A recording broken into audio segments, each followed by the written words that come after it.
na number one na magpapalakas ng dating mo kahit hindi ka pogi is your fitness. For me, fitness is the number one thing. Okay? Pinakamagandang gagawin mo sa buhay mo. Because not only that you will be more attractive sa looks, but also sa behavior mo. Para sa akin, ito yung big domino. Kapag ito yung nasimulan mo, tuloy-tuloy na yung improvement mo. Okay? Holistic nga. Again, ang goal natin dito is holistic transformation. Hindi lang basta... Kasi pwede ko naman sabihin na magpagawa kayo ng ilong.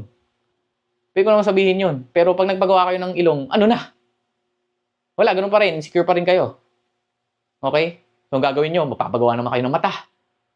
Magpapagawa naman kayo ng labi. Magpapagawa kayo ng baba.